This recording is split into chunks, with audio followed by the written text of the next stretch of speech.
The Ruth Center works with the slum communities in Bangkok to improve the quality of life for the elderly and seek long-term solutions for their care. We are currently helping over 400 elderly in 15 communities in the Prawet District of Bangkok. After many years of developing relationships with them and observing the fear they live in, we have found the solution in building the Ruth Center Assisted Living community, just 4 hours north of Bangkok in Uthathani province. Our desire is to provide a safe home and community for the ones that do not have any family to take care of them.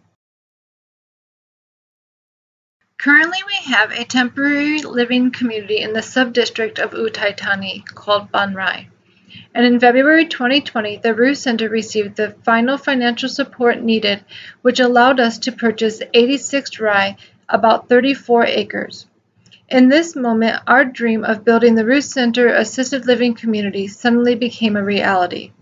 But before we could start building buildings, we had to start planting all of our crops in order to begin the first step in our self-sustainable model. It's time to start planting, and we started with banana trees. We had 3 rows to begin with, but now we have 5.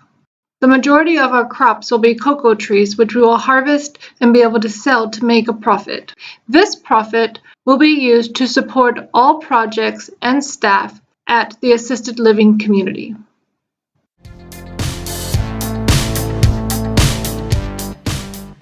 Planting over 2,700 cocoa trees is a lot of work for a team of 6, so we called in the troops. Over 30 volunteers came and helped us plant the trees over a 3-day span.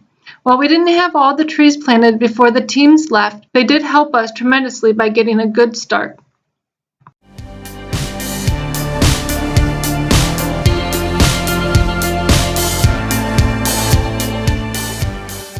The first cocoa tree was planted June 22, 2020, and on July 15, 2020, our team of 5 finally planted the last of the 2,700 cocoa trees in the ground. Now that the cocoa trees are planted, we started planting more trees: mango, papaya, coconut, and many more. Everything we have planted will be used to help sustain the community, either through selling at the local market to raise finances or used on site to help feed the community. Everything for phase 1 is now planted. So what's next? Well, when you've got over 3,000 trees on a property, you've got a lot of TLC to give. So we've gone back to each and every row, pulled weeds, checked water lines, made sure that everything was growing, replaced plants that have died off, and go back and do it all again.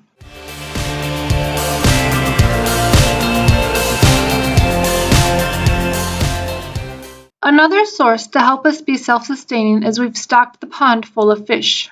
Now that phase 1, the purchase of the land, and phase 2, to start develop the land with self-sustaining resources, it's time to start fundraising for phase 3.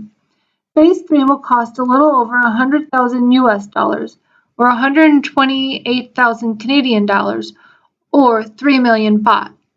Phase 3 will start building staff and team housing as well as an office. Once phase 3 is completed, we will then move on to phase 4, which is to start moving elderly from our temporary living situation to full-time on-site. But before we can have the elderly move on-site, we have to have phase 3 of building staff housing completed. Phase 4 of elderly housing will also consist of building a barn and start having livestock on site. Phases 5, 6, and 7 will all depend on the need for having elderly housing on site.